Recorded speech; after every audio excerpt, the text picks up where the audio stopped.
Welcome to this week's edition of World Crisis Radio. This is Webster Tarpley speaking to you from Washington, D.C. Now, we remain heavily engaged on the anti-austerity front. We will have more on foreign policy and the Syrian emergency in just a minute. But here, right off the top, let's call everybody's attention to a series of protests.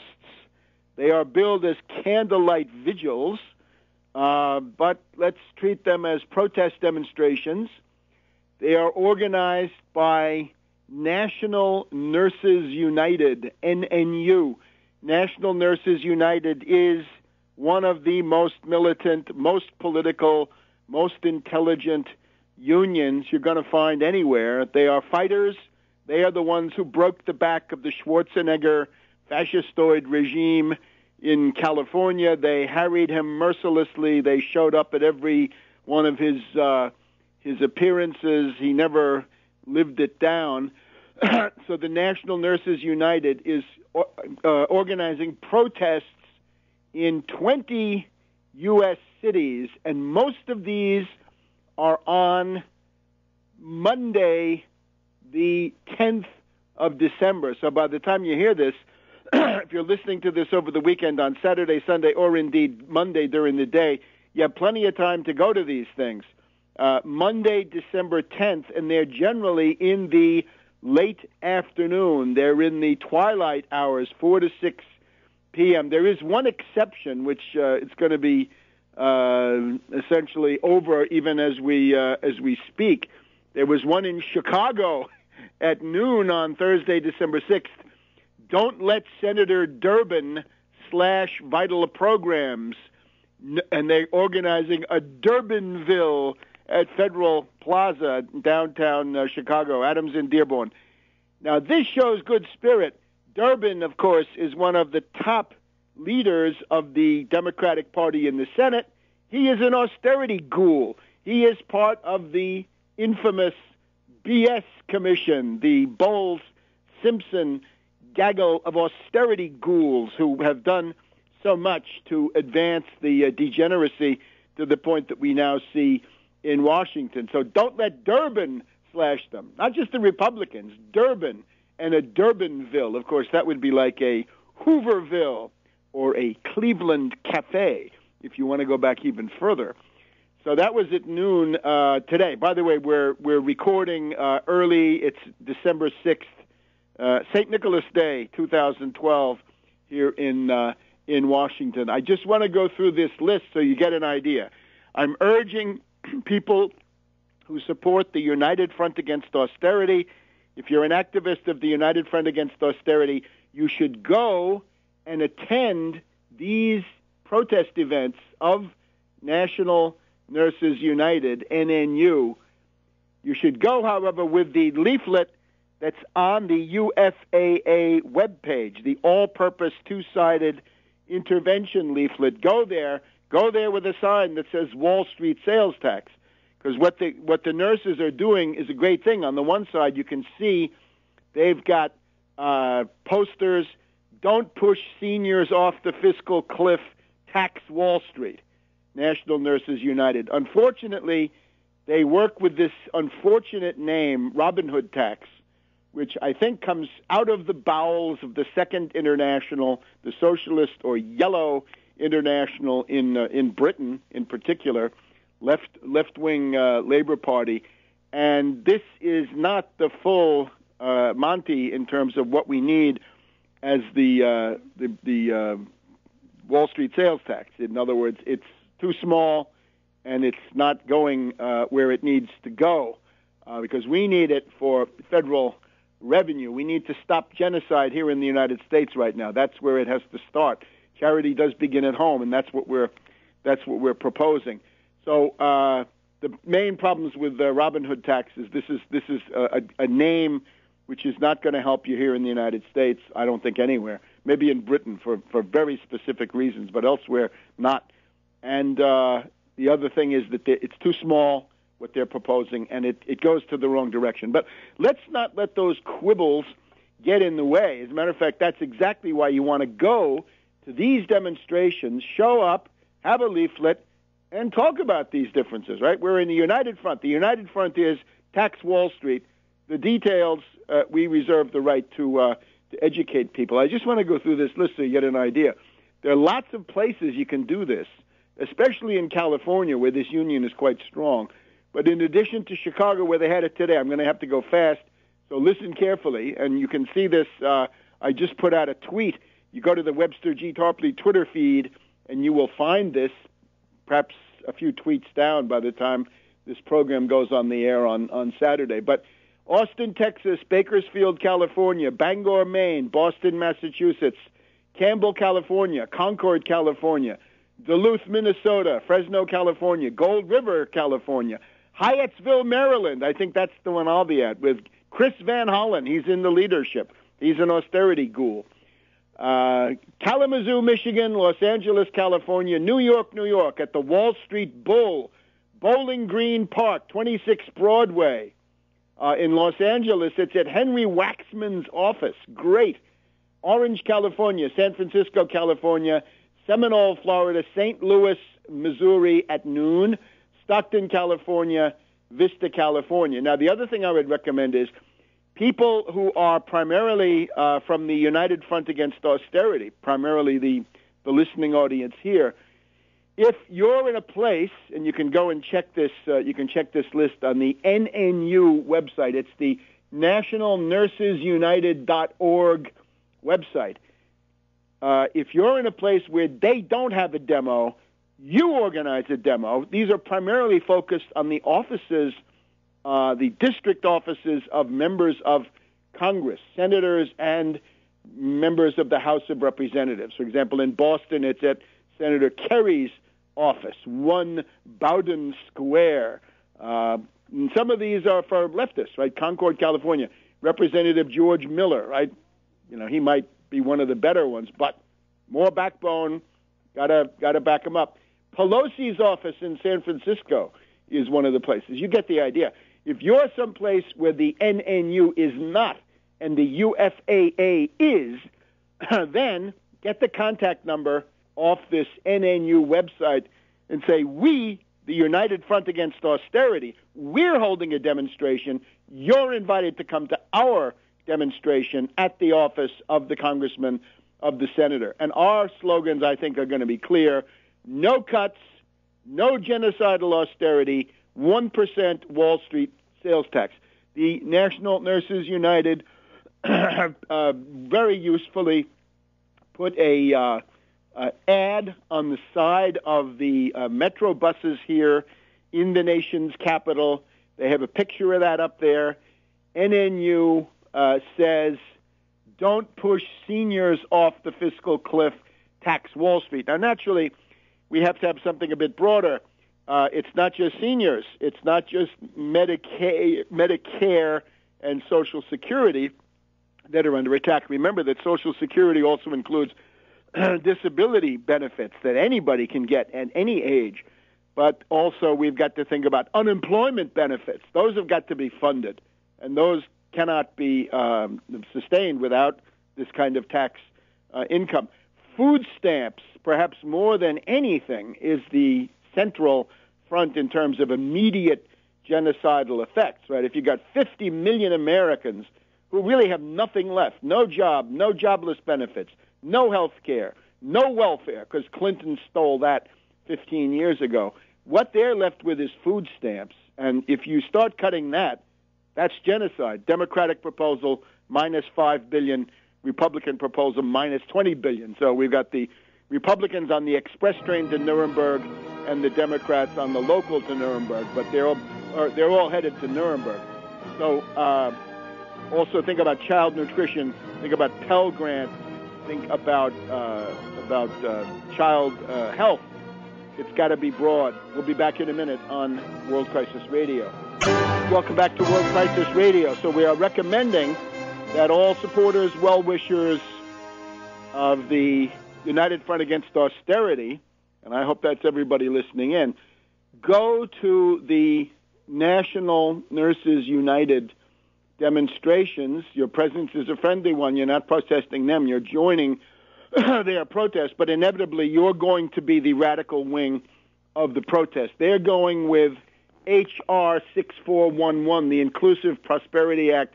Representative Keith Ellison of Michigan, I think, his tax is a 50-cent tax per 100, so it's a 0.5% on every 100 of stock trades, with lesser amounts on trades of bonds, derivatives, and other financial instruments, which could raise up to $350 billion a year for jobs, healthcare, education, HIV/AIDS, and climate change. Well, watch out for the carbon tax scams coming from Al Gore and his co-investor there, Mr. Blood of London, the Blood and Gore hedge fund.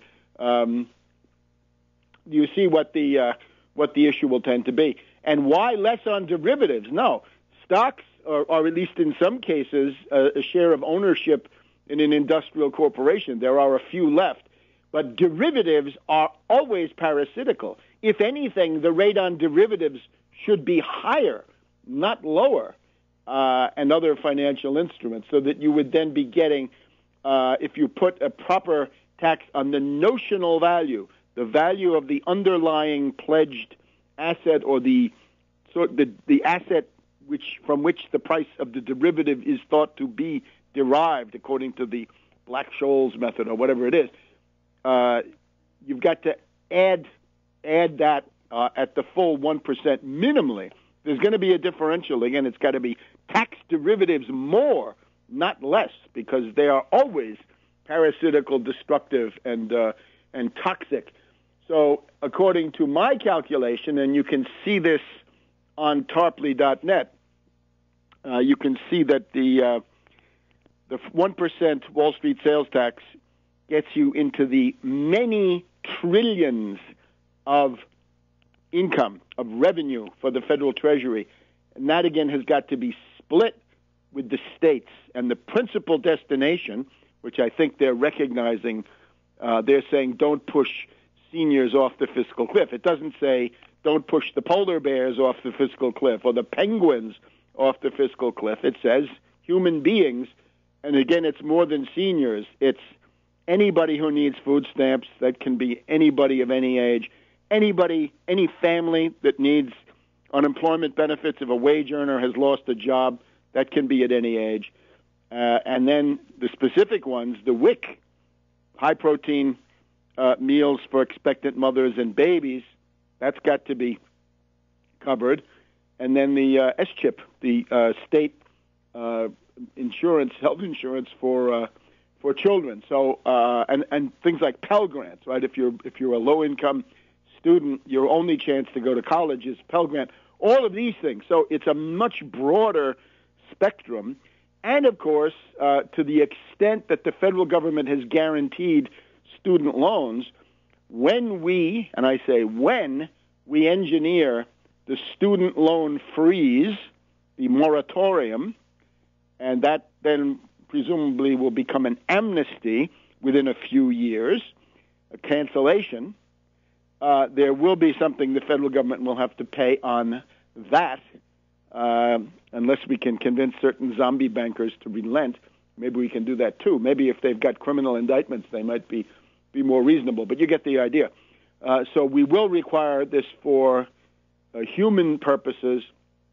We can also do things like double U.S. emergency food aid. As a matter of fact, if you look at tarpley.net this week, I've got two programs up there. One is a program which I discussed last week, how to intervene in the New York City fast food strike, and that's up there. But the one that I'm talking about right now is, since the Farm Bill has not been passed, I also offered a multi-point program for the U.S. farm sector. If we have time, we'll go through this in the second hour of this show. Part of the reason for this is that there's now a very active and really exemplary branch of the United Front Against Austerity in Lincoln, Nebraska. And this very active chapter, led by some very capable people, has gotten a write-up in the Daily Nebraskan, the newspaper of the state university, talking in particular about the Wall Street sales tax. But one of the things that's in the broader program, which can I think take this agitation even further, is we want to double U.S. emergency food aid. Right now, the U.S. provides about half of all emergency food aid in the world for areas stricken by famine. Let's do a favor to the people who need that aid. Let's do a favor to the U.S. family farmer by doubling the U.S. Department of Agriculture purchases of emergency food aid. And I want to remind you, the leprechaun, Ron Paul, as part of his genocidal shenanigans, one of the things he wanted to do was to eliminate the U.S. Department of Agriculture and totally eliminate U.S. emergency food aid. So he would have cut the existing food aid in this troubled planet of ours by half. Half of it would have disappeared. The U.S. share would have been gone with the leprechaun because it violates the Austrian school. And, of course, he would probably take a tour around Africa and say, well, you're dying, but, you're doing it for the greater glory of the Austrian school. Instead, let's not cut it in half. Let's double it and then proceed from there. We may have to double it again. It reminds me about what Lloyd George said about how many machine guns do you need. And he said, take the War Office estimate, square it, double it, and then if you can, double it again. So maybe that's what we should do with U.S.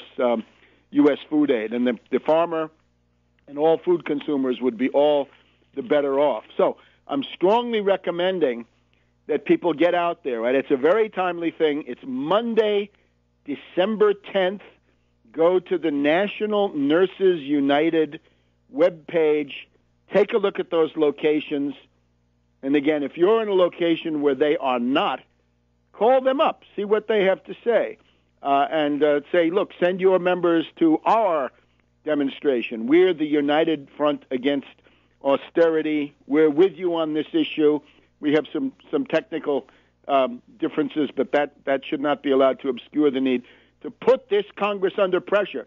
We will not allow not just the Republicans to make off with more loot for the super rich, but we will not allow the Democrats to carry out genocidal cuts in the economic rights of the American people, also known as the social safety net or entitlements. Back in a minute on World Crisis Radio. Welcome back to World Crisis Radio. So we are taping this program one day early. It's St. Nicholas Day, the 6th of December 2012. Now, we're looking at Syria. We're also looking at Egypt. We'll try to do justice to both of these today. Then we'll get back to the fiscal cliff and the related haggling. But let's start with Syria. The news is dominated now by leaks coming from the Pentagon, primarily yesterday, primarily Wednesday, the 5th of December, the day before today. And this reported by David Martin, the Pentagon correspondent of CBS News, Jim Miklaszewski, the Pentagon correspondent of NBC. These are both speaking tubes of the nefarious industrial military complex in general. But specifically, it looks to me like the Petraeus revanchists, the unreconstructed warmongers, neocons, Romniaks around Petraeus are attempting to redress the situation in their own favor by attempting to gin up a military conflict. These people were defeated in October, November in the area of intrigue. They were planning, and actually starting in September, right? These are the people who brought you Benghazi. This is the Mormon mafia, the ones who wanted Romney in there. Petraeus and that list of a dozen flag officers, general officers, admirals, and others to which names are being added, and we'll talk about that too. It seems like the Gallup poll gets mentioned in the same context, and it does make sense. We'll discuss that. But these warmongers, neocons, and Mormons, friends of Netanyahu, and so forth. They seem to be making a comeback, and here's the form it takes. David Martin and Jim Miklaszewski both say, oh, the Syrian army is mixing together sarin, and they're loading it into bombs and shells. Now, this is, I think, from a technical point of view, this is crazy. If you weaponize chemical weapons, if you want to have poison gas in a shell or a bomb, that's got to be self-contained, and you can't start mixing it. It's got to be in the round, in the bomb, and then you put it on a plane and you drop it, and when it detonates, that's when the mixing is done, and that's when it's spread. So this looks to me like a somewhat amateurish attempt. In other words, it's ID format from somebody who doesn't seem to know what they are talking about. So this was the hysteria yesterday. Now, Obama takes the occasion to issue a warning to Syria, and I would like to warn Obama, you should beware. Any attack on Syria, any military adventure, will immediately put the neocon, Mormon Mafia, Petraeus, and all those other people, they will be back in the driver's seat. Right now, Obama has somehow taken over the initiative. He's gotten something that looks like the upper hand, at least on this front. But military action against Syria would immediately reverse all the progress that has been made. Remember, Petraeus, Allen, Ham, Stavridis, O'Reilly, and others, right? The people, the NATO command, the Central Command, the AFRICOM, and all of this in flux. The guy out there with his battle group on the Stennis, who was removed. All of those people have now been ousted. But that faction is playing the Syrian card. Can't you see that? That's where these leaks are coming from. These are anonymous leaks. And I would say, look at the wretched squalor and misery of CBS News and NBC News to repeat this garbage. You know, unnamed, faceless, nameless Pentagon sources say the Syrian army is mixing the yellow cake or whatever it is. Yeah, yellow cake, right? That's the obvious comparison. Have these news media not learned that these kinds of leaks are the favorite gambit of warmongers who don't dare come out in public and advocate for what they want? So then we've got Obama issues his warning, Hillary Clinton moving into campaign mode, right? And, of course, her campaign mode is, given her profound psychological weakness, her insuperable inferiority complex and insecurity, she's got to be the biggest warmonger in the room. So she's got to go beyond Obama, and the difference is rhetorical, but it's significant. Obama says he wants to warn Syria. Hillary Clinton comes out and says, this is a red line. It's a red line. So now, in a way, she's gratifying the bankrupt Netanyahu. Netanyahu can turn around to Israeli public opinion and say, see, I wanted a red line, and now that regime in Washington has had to deliver a red line. We've also got Panetta. Well, who knows, right? He's supposed to be somebody who represents Obama. I think he represents Panetta. And Ban Ki-moon, our dear friend Hanky Panky Banky, also gets into the act warning Syria. So what is this hysteria? The Russian government, correctly, and we thank them, the Russian government says the United States is exaggerating the action around chemical weapons in Syria. There was today, Thursday, in Dublin, Ireland, a meeting of Hillary with Russian Foreign Minister Lavrov. This was, again, Hillary demanding UN Security Council resolutions to permit invasion and bombing. This is the warmonger hag, the warmonger crone that we're dealing with. The warmonger harridan we're dealing with in the form of this charming lady. And they did have Brahimi of Algeria, right, the UN representative there, this character is shifty, he is slippery, but fortunately Lavrov is not interested in dumping Assad. So most of what you hear, I think, in the Western media gloating about the weakening Russian refusal to have an attack on Syria, I think that is an illusion. But let's look at the somewhat wider picture. Ambassador Ford from the, let's say, from the death squad school of diplomacy, right, from the Negroponte school. Ford, who I think is in Plutarch, he would have been a life parallel to Ambassador Stevens. They both seem to be diplomats who, they don't like to deal with governments. They like to deal with these fighters and other fanatics, non-state actors. And of course, it's the pattern is a complete fraternization of the State Department with Al Qaeda. There's no way around it. If that's what the Republicans would like to get to at the bottom of the Benghazi mess, they can find it. Why don't they go right to that instead of dithering with all the stuff they've been telling us so far? So Ford says that Assad is about to fall. Well, he said this before. The USS Eisenhower, an aging aircraft carrier, right? I suppose it's one of the expendables.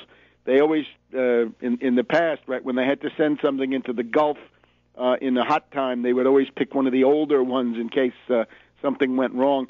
The USS Eisenhower is supposedly in the eastern Mediterranean cruising off Syria at the moment, but others say, no, it's just limping home for repairs. And we've also got the United States in a moment of lucidity. At the same time that they're demanding that the death squads take over Syria, they've said al-Nusra, one of the main death squads, is a terrorist organization, a branch of al-Qaeda. So that's what you want to put in power in Damascus. Great work. Back in a minute on World Crisis Radio. Welcome back to World Crisis Radio. So we're looking at the totally artificial, demagogic, Goebbels-like brouhaha around Syrian chemical weapons, poison gas, sarin, mustard gas, phosgene, God knows what. This is a rather well-known neocon gambit, isn't it? Haven't we seen this before somewhere? And I think anybody who wishes Obama well, anybody who's a friend of Obama, had better tell him right now, don't do it. If you attack Syria, you will have some losses. You will be smarting. You will be surprised how ugly, how it will get, and how fast. And that would apply to Turkey, too. Same thing for Erdogan. Don't do it. It's going to be a regional conflagration. But just from Obama's point of view, that will make you into LBJ. You will be a guy with whatever domestic program you have. We're very critical of that, but nobody will even care. You will become a warmonger, and you will become somebody who can give a speech on a military base and nowhere else, just like LBJ in the last months, right? Your adulation will go out the window because this will be a significant meat grinder, a significant bloodbath, and you will lose control of your administration in the way that LBJ did. In those days, it was the Harvard boutique. It was McGeorge, Bundy, Dean Rusk, and the rest of these invisible government types, right? The people left over from Stimson, McCloy, and Lovett. But in this case, it's going to be the neocons, the Mormon Mafia, the Amen corner for Netanyahu, and so forth. And it will be Syria and then Iran. So Obama, back off. Don't do it for your own good, right? You want adulation. You do this, the adulation will end. It'll be the last hurrah. So the USS Eisenhower is there.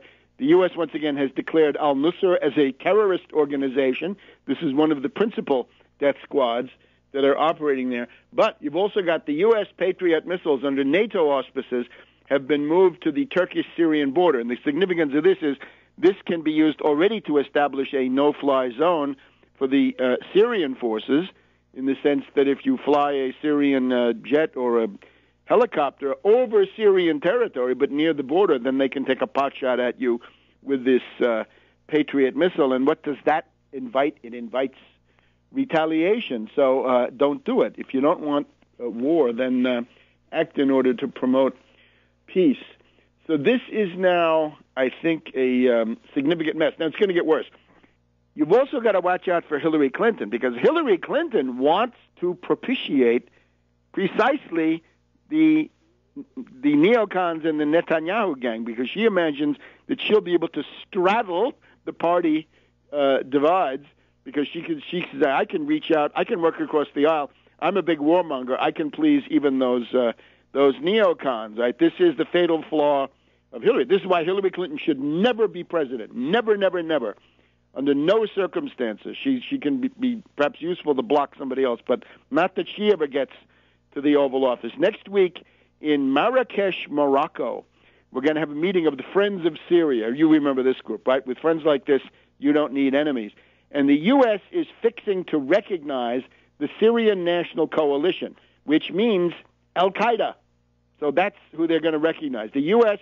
State Department, right, the U.S. position of not negotiating with terrorists is going to be out the window, and then some, because the U.S. will now be recognizing a terrorist gang, Al-Qaeda, with a transparent face mask, as the legal, legitimate government of Syria. I'm sure it will be de jure recognition, right? Not just de facto, but de jure, that they have a legal right to be the government of Syria. So again, Obama, you send troops in there, you will be having Americans die for the right of Al-Qaeda to put their Islamic emirate into Aleppo. And as we hear this week, one of the main things is women can't drive in Aleppo. As soon as those death squads take over, no driving for women, and I bet also we'll be getting it soon. No girls can go to school because the Islamic emirate has come to town. And that's the policy of the United States. Look at Libya.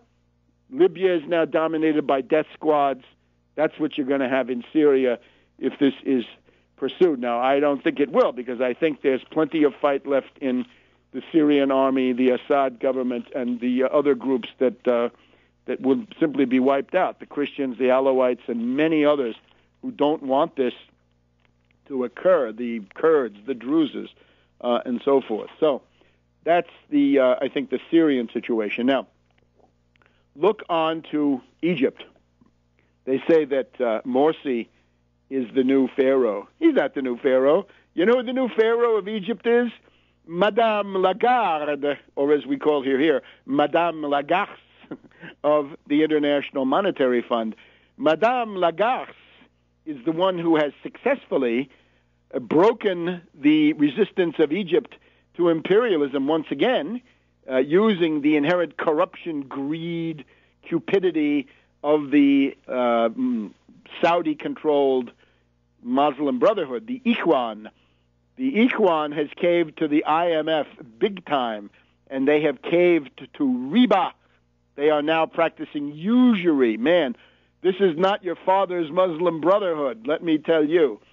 So remember that in August, we had Morsi going to Canossa, propitiating Madame Lagarce in their meeting, and Egypt is requesting $4.8 billion in a loan.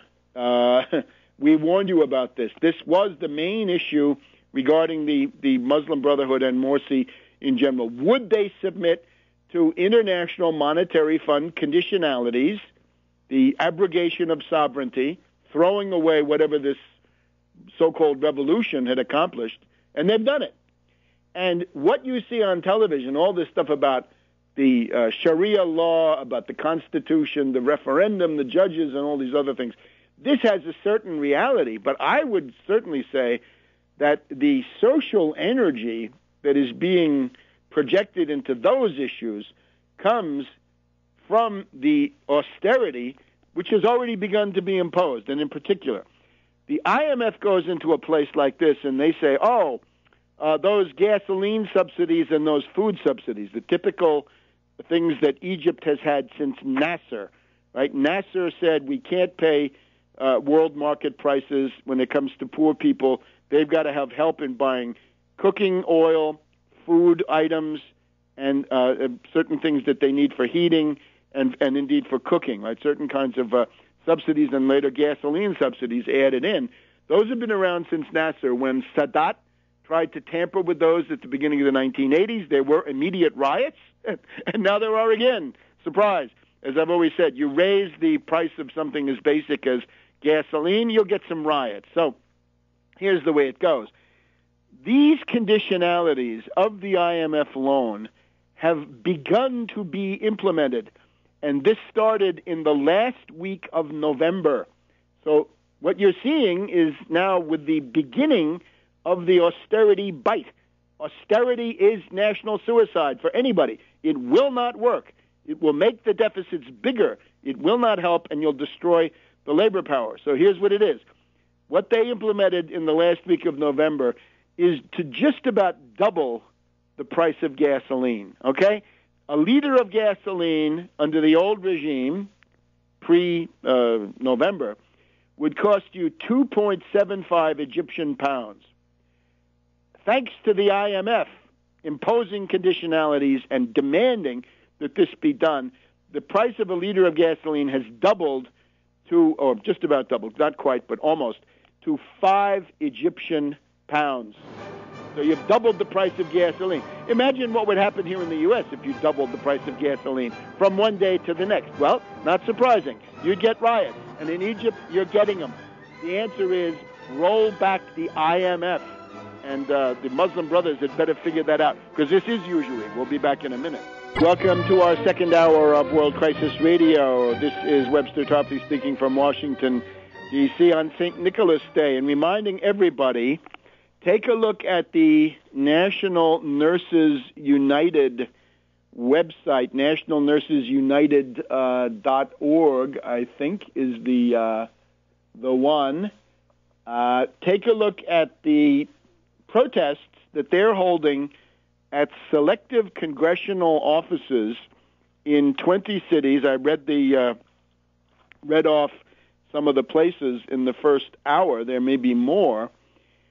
And again, if you are somewhere near their demonstration, go to their demonstration. Take along the UFAA, United Front Against Austerity, all-purpose leaflet, which is up on the UFAA website. That makes the case for the 1% Wall Street sales tax. You can make a sign, 1% Wall Street sales tax. You want to back yourself up a bit, take a look at my article dated December 4th here. It's on tarpley.net. It's also on Press TV. 1% Wall Street sales tax, solution to stabilize U.S. federal budget. And there, illustrating that article is a nice picture of one of the National Nurses United banners. Heal America, Tax Wall Street. That's very good. That's exactly right. Couple of technical adjustments needed, but there you have it. And as I also said, I was able to point out on rents on December 4th, National Nurses United and United Front Against Austerity spearhead drive to focus Washington on the Wall Street sales tax and avoid killer cuts, no genocidal austerity. And I was even able to make this case on Abby Martin's Breaking the Wall. I was very grateful to be invited onto Breaking the Wall on RT, Russia Today. Wall Street sales tax needed for the U.S. So there you have it. We should be out in force. I'm hoping to be at Hyattsville and the demonstration here at the office of Van Hollen, who is one of the Democratic leadership, and it's got to be no cuts. Don't you touch it. That's the third rail. You will be primaried. You will be ousted. Take that seriously. The thing is in flux. Now, just getting back to Madame Lagarde, or Lagarde, the pharaoh of Egypt, and Morsi. Morsi has committed. He's touched the third rail of Egyptian politics, as Sadat found out in the early 1980s. Do not mess with those subsidies. This is absolutely insane. So Morsi doubles the price of a liter of gasoline. And then, and not surprisingly, riots follow. The goal is to save 1/3 on fuel subsidies. So right now they spend something like $16 billion a year to make gasoline available at a reasonable price. The IMF has dictated to Egypt. Egypt is groveling with Morsi. The Ikhwan is groveling to the forces of riba, usury. The 1/3 on the fuel subsidy. So save $5 billion to get the fuel subsidies down to $11.4 billion. In addition, here's what else the IMF wants.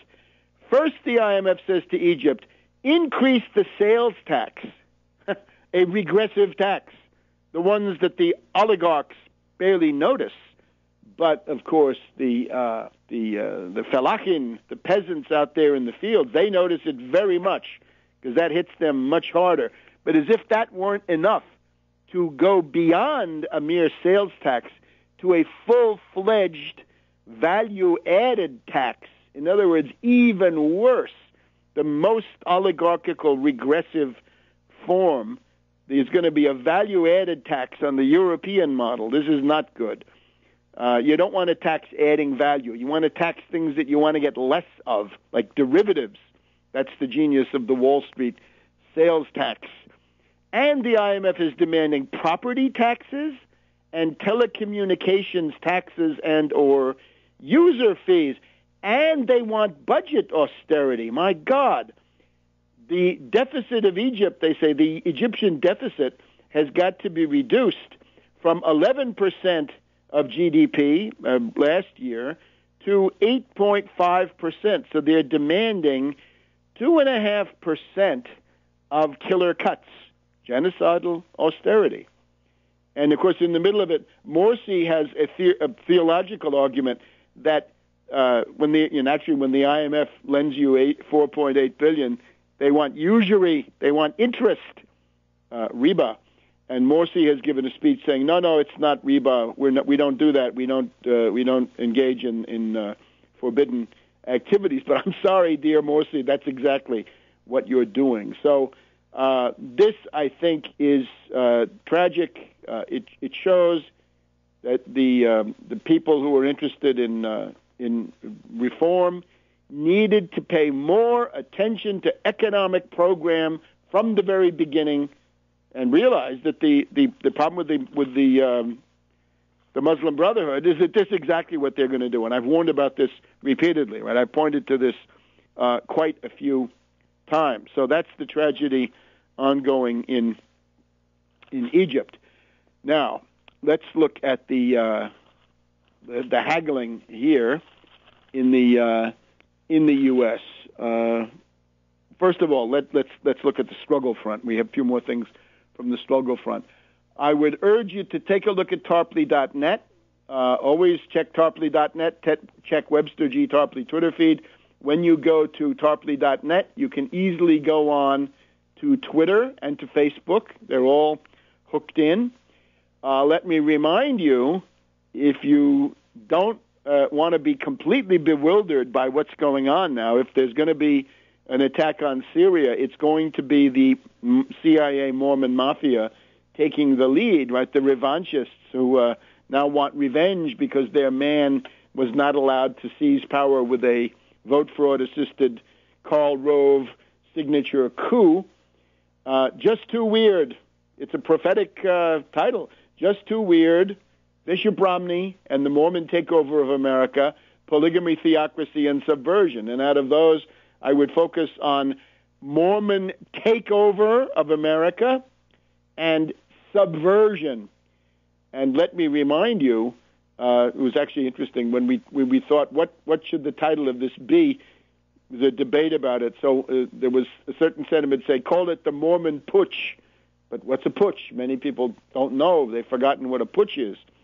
And some said, no, let's have a coup. A lot of people don't know what a coup is. And some would say, well, that sounds too much like the Obama, the postmodern coup.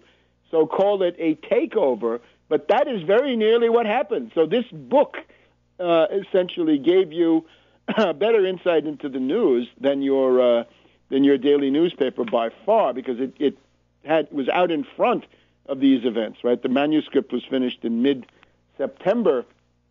And the other thing I would recommend is go to tarpley.net and look up the 18th Brumaire. Remember, the 18th Brumaire, the 18th Brumaire.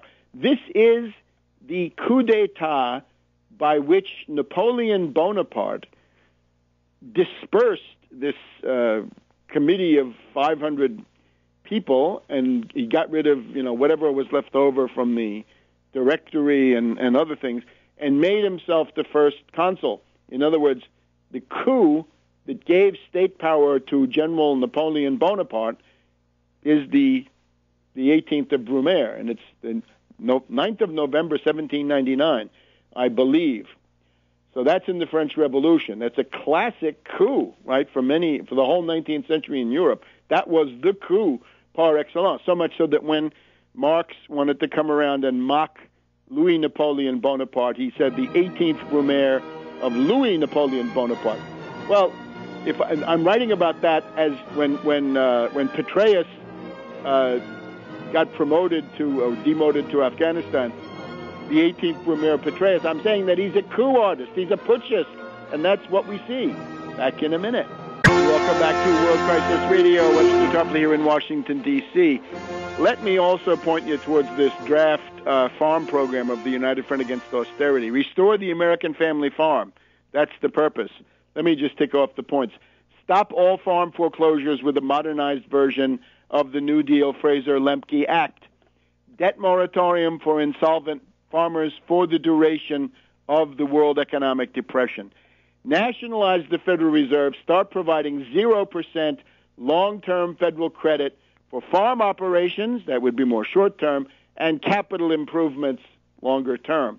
Increase irrigation with an ambitious program of water projects, including NAWAPA, right, North American Water and Power Alliance, financed by 0% century bonds, that means 100-year maturities, by the nationalized Fed, the Bank of the United States. Restore parity price supports for farm commodities, set payments at 110% of parity or more for the duration of the Depression and the world food emergency. The 110% to get people back into farming now that they've been driven out. The sector has been depleted of the family farm. We wish to restore it with 110% of parity. Double U.S. overseas emergency food aid under Food for Peace. Fight famine. Don't worry about the politics. And if there's a famine area, do airdrops. Don't go in and try to use the food to impose political control. No cuts in food stamps, SNAP, Supplemental Nutritional Insurance Program, of the U.S. Department of Agriculture. Instead, increase the food stamp benefit from the current level, which is $1.48 per person per meal, to at least $3 per person per meal. Right? Let's have a few, some citrus, right? Let's not have pellagra, scurvy, and rickets, which is what we'd get under the Ron Paul plan, but also the Republican and Democratic plans. Liberalize the eligibility, right? Don't make people, crucify themselves in order to get some food stamps. And then to pay for the last three, 1% federal Wall Street sales tax. Half the proceeds go to the states under revenue sharing. That's a farm program, I think, that could go far to restore the family farm. And you're talking about a small and medium concern, right? You want to be a friend of small business? Support that program. If you're not doing that, you're a fraud, like the Republican Party, who dominate these states significantly. We've got the fast food strike going in New York. Interventions are ongoing there. You can see that program on tarpley.net. There is the California port strike. We hope to get around to that. It's still going on. One of the things we need there is tax penalties for exporting jobs. If the main thing there starts with clerical employees whose jobs are being offshored, sent to the low-wage environments, heavy-duty tax penalty for any company that does that, reversing the current situation, which is to reward it. Don't reward it. Now let's also think. It's time to get busy on Twitter. The Twitter brigade has got to mobilize now. We've got to get UFAA, hashtag UFAA, and hashtag Wall Street sales tax, all one word. People have got to generate 5 to 10 of those per day. If we have a couple of hundred people generating those, we can indeed cause a stir on Twitter. The goal is to get it to be trending, right? In this day and age of collective behaviors, I guess we could say, we've got to really stir the pot for the Wall Street sales tax. And this, the nurses are doing what they can. They have some labor allies. They have 180,000 members, but we've got the programmatic leadership, so we got to put that out. Wall Street sales tax, UFAA, no cuts, no killer cuts, no genocidal austerity. The other thing we need is take back the airwaves. We've had this at various times, right, when there's acute dangers. Well, right now it's the austerity ghouls at the gates, right? It's like that the Night of the Living Dead when they're barricaded in this house and the zombies are all around. Well, it's the zombie bankers and the austerity ghouls. It's the Peterson Institute. It's Fix the Debt. We've got that guy. They're on the radio here in Washington. They've got the head of Honeywell coming on. Honeywell says, oh, we've got to have responsible budget reform. Honeywell, you don't pay any taxes. You're one of the companies listed in my Wall Street sales tax article. You're one of the companies that don't pay any taxes. Goldman Sachs pays nothing or virtually nothing. General Electric pays negative. They get more money back, and they're a hedge fund. They're not an industrial corporation. Wells Fargo, Citibank, Bank of America, they all pay zero federal corporate income tax in many years. It's supposed to be a 35% tax. They don't pay it. General Electric pays negative 45% in some years when the accountants are really outdoing themselves. So you get the idea. But look, Hannity, Limp Paw, all these other characters, Ed Schultz, get on there with the Wall Street sales tax. People who are at home, if you got a day off, if you're unemployed, dial in, be ready to wait, give them a good story, the call screener, I mean, and we'll get something going. So take back the airwaves. Twitter brigade must mobilize. Take back the airwaves must mobilize.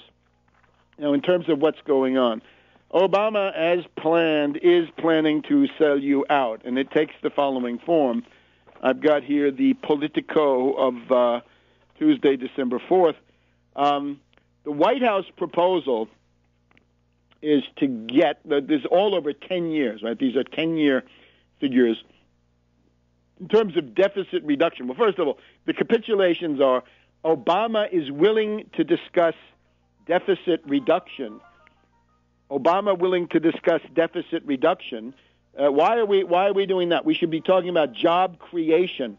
Job creation is our goal. So that's one. The second thing is, why in God's name have Social Security, Medicare, and Medicaid been allowed to come into this debate at all? It must be prevented, must not be allowed. So here's what he's got.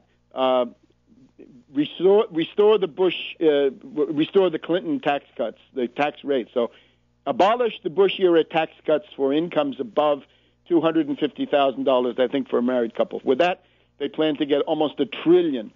Then tax reform, not specified, and then cuts to health entitlements, primarily Medicare, $350 billion. According to other accounts, it's $400 billion.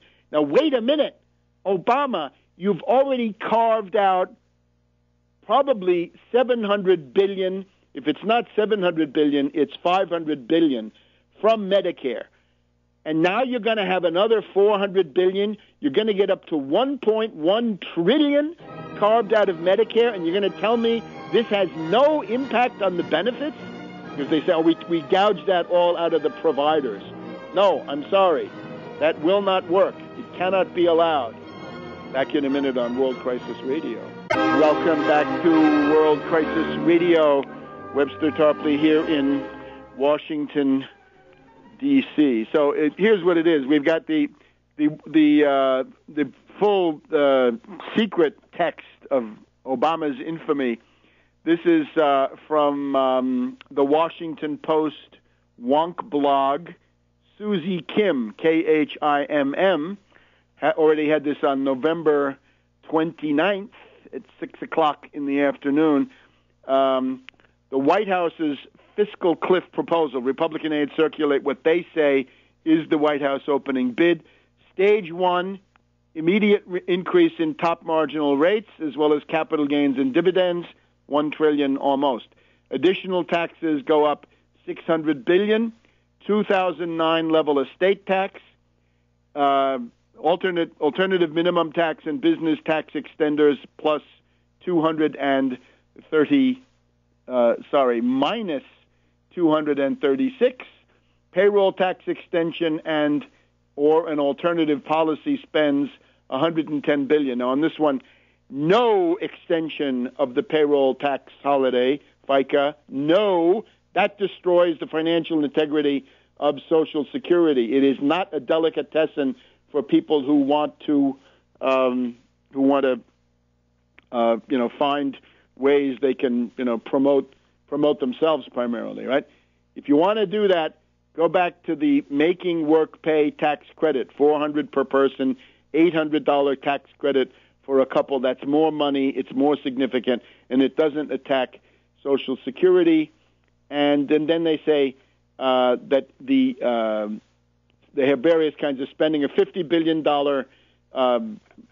infrastructure program, that's chicken feed, but mass refinancing mortgage proposal, deferral of sequester so the sequester doesn't happen, savings from non-entitlement mandatory programs, extension of unemployment insurance costs $30 billion, the Medicare SGR patch, that's the doc fix, costs $25 billion, increase in the debt limit to avoid requiring Congress to vote on the increase.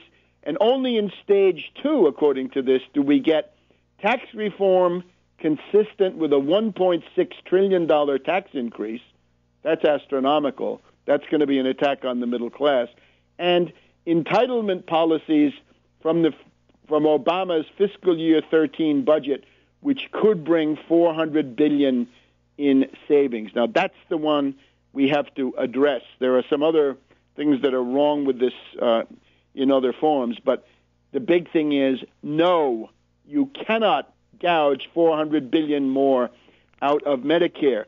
They claim that this is coming from the fact that the Medicare Part D does not bargain as effectively as Medicaid to save money on prescription drugs. They say that the Medicaid program, centrally done, is able to save about 45% off the market price of pharmaceuticals, but that Medicare Part D, designed by Bush, only gets about a 19% savings. They'd say that they'd like to increase those savings. That part is fine, but eventually it's impossible. In this case, the math won't work. The arithmetic won't work. What this means is local testing labs, smaller hospitals, other kinds of healthcare providers that are critical for the people where they are going to be destroyed. We had this about several months ago in an article in Politico. So the word to Obama is, don't you dare offer $400 billion in additional cuts to Medicare after you gouged $700 billion as part of the Obamacare. That's one of the things that's got to be rolled back, right? In the process of authorization, that's got to be rolled back, right? Everything has to go through twice. So saying you're going to cut it and actually cutting it is slightly different. So the other thing with Obama is he says he wants to go back to the McConnell plan. He wants to have a situation where the president can raise the debt ceiling and then the Congress can protest against it. They can send him a resolution that he can't do it. He can veto that, and only if the Congress can come up with a two-thirds veto override, a two-thirds majority in both houses, is he going to be stopped from raising the debt ceiling?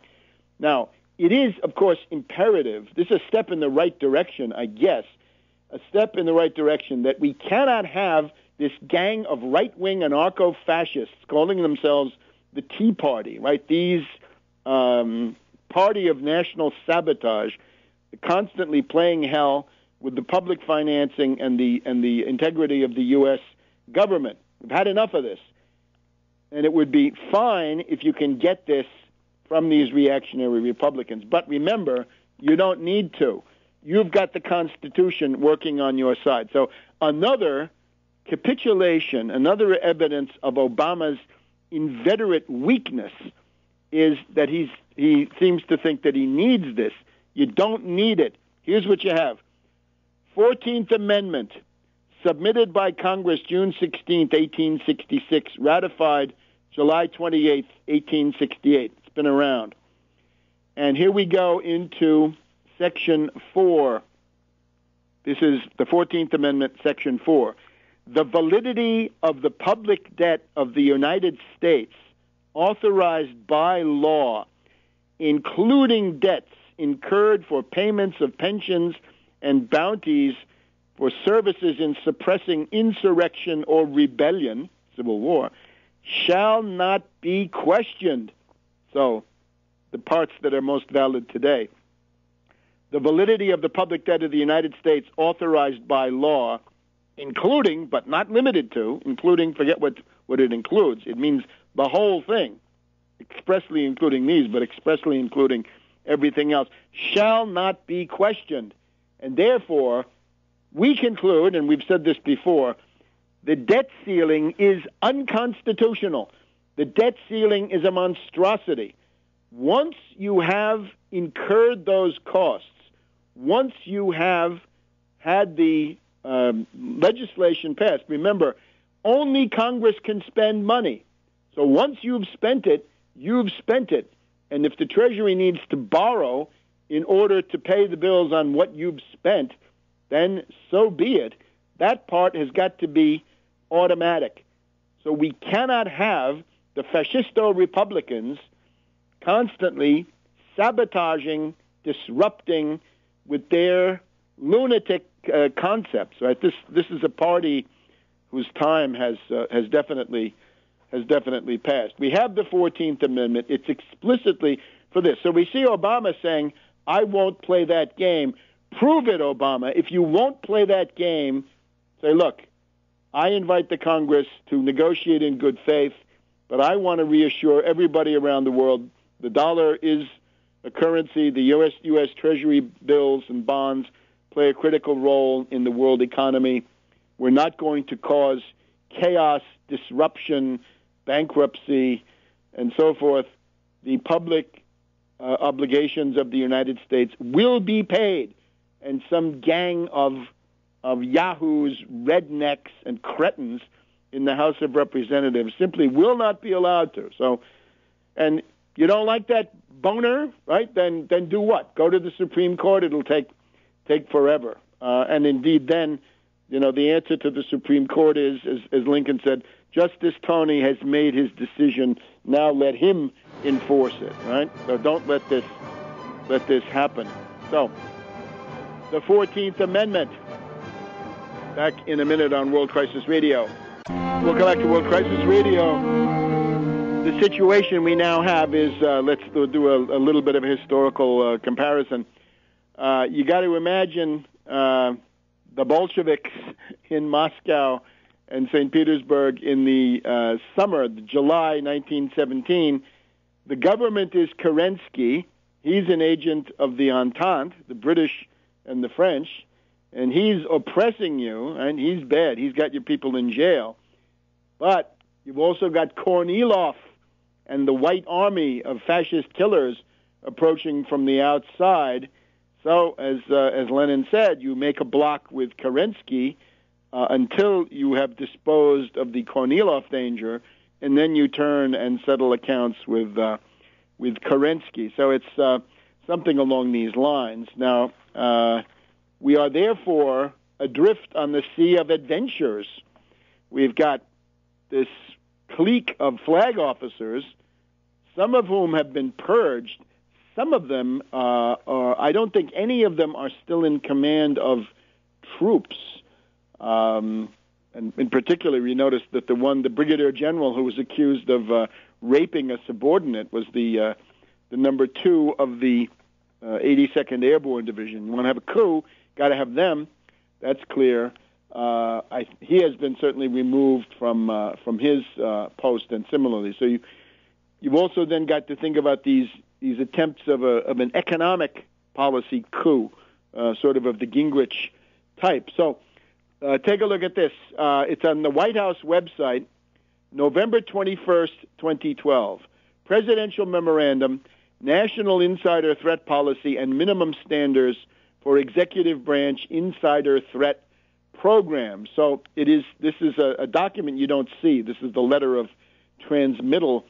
It's a presidential memorandum to establish a national insider threat policy and minimum standards for executive branch insider threat programs, provide direction and guidance for the development of effective insider threat programs within departments and agencies to deter, detect, and mitigate actions by employees who may represent a threat to national security. These threats encompass potential espionage, violent acts against the government or nation, unauthorized disclosure of classified information, of which the U.S. computer networks have a lot. What is this? On the surface, you'd say, well, it's WikiLeaks, it's Bradley Manning, right? Potential espionage, unauthorized disclosure of classified information. Fine, let it be Assange, WikiLeaks, Manning, and so forth. But the one about violent acts against the government or the nation, what does this mean? It seems to reek of assassinations, destabilizations, false flag events. This memo seems to me, and we don't know what the underlying document actually says, this seems to target the rogue network. I don't know how else you can look at it. In other words, private and or foreign networks, Wall Street networks, British networks, Netanyahu networks, sure, other kinds of networks. There may be other kinds. The Dutch, right? We know them, the Anglo-Dutch, right? Maybe they have a hand in that. So you get the idea. Take a look at this. It is an important document, and it was put out on the 21st of November, and depending on what the underlying policy document says, this seems to be a kind of a turning point. It's one of the more explicit attempts to address the rogue network. And again, the one that I'm thinking of is the one that we've just seen partially exposed and partially rooted out. Now, concerning the fratricide of the reactionaries, this is just a little comic relief here at the end. Senator Dement, that demented senator that we know, right, the tool of Koch, the guy that Koch was trying to use, the Koch brothers were trying to use Senator Demented of South Carolina to create a new super PAC. In other words, it would not be the Republican Senatorial Campaign Committee, but it would be the Koch brothers' ultra-reactionary, Yahoo campaign committee of Tea Party anarchist fanatics. Dement is quitting the Senate. I guess it was clear before that he was going to leave the Senate. He's now going to the Heritage Foundation, where he will replace the reactionary theorist Ed Fulner. But remember, Ed Fulner is pretty much the British Fabian Society, right? These are classical British liberals. That's what they are. They're not conservative. They're reactionaries, but they're classical British liberals. So I wonder what that is. Maybe the Koch brothers are disillusioned, right? The Koch brothers put a lot of money into this election. They didn't seem to get very much, so maybe they're not funding that super PAC that he was trying to run, right? He was the money bags. He was sort of the Koch paymaster in the Senate, and now he's leaving. So the Taliban faction of the Republican Party not looking too good. And the other complication for them is that Speaker Boehner has now ousted 4 of the most vocal reactionaries, Congressman Amash, Jones, Schweikert, and Hoylenkamp, Weeping Field, I guess. Those guys have been kicked out of certain committees where they wanted to stay, and they're not being allowed to stay. We've also got Palin accusing Boehner, I guess, of being a wuss. She thinks the United States is already bankrupt. Palin sees the communists at the gates and the U.S. bankrupt, and the Republican leaders are wusses. And we've got similar whining and complaining coming from Limp Paw and others, right? Limp Paw is concerned about low information voters. Well, he knows all about those. So you get the idea. The reactionary camp is not in good shape, and we're seeing these outbreaks of extreme parliamentary cretinism. Now, we don't have time to discuss this in too much detail, but what you're seeing, I think, is that the current Republican Party, with their ideological superstructure, their doctrine, right, their ideology, this is a figment of the party cycle which has now ended. It is the Southern strategy, right? Kevin Phillips, Richard Nixon, they're all the architects of the Republican Southern strategy, 1968 to 2008. But it's over. This is, you build a majority based on Southern states, white men, Christian evangelicals, so forth, and Reagan Democrats, because they're driven away from the Democrats because of cultural populist considerations. That's not working anymore. But you can see the reactionary mind cannot grasp that we've just gone through some kind of a watershed. When Rubio, the senator from Gusanos, is asked, how old is the Earth? He won't answer still because he's thinking, oh, my God, I've got to appeal to the Tea Party. They think the Earth is 5 or 7,000 or 10,000 years old. Then he has to go out on television and say, oh, I know the Earth is 4.5 billion to 5 billion years old, but there's also the theological side of it. Since when does theology come into such a question? And you can see Jindal of Louisiana playing the populist card. He says, the Republican Party has positioned itself as the people who fight for the privileges of the rich and who want to send the bill to the middle class. So what we've got is the Republican Party of the new cycle, the one that began in 2008, cannot understand that it is like the dinosaur. It has survived into an age where it's about to become extinct. And think back to the Whig Party of the 1850s and how they collapsed. And I think that's what I believe is possible for the Republican Party right now, but not if Obama attacks Syria and not if he caves on the entitlements question and the killer austerity. So the Southern strategy is over, but these ideologues don't get it. The mental world of the Tea Party is now finished, and we'll be back next week on World Crisis Radio.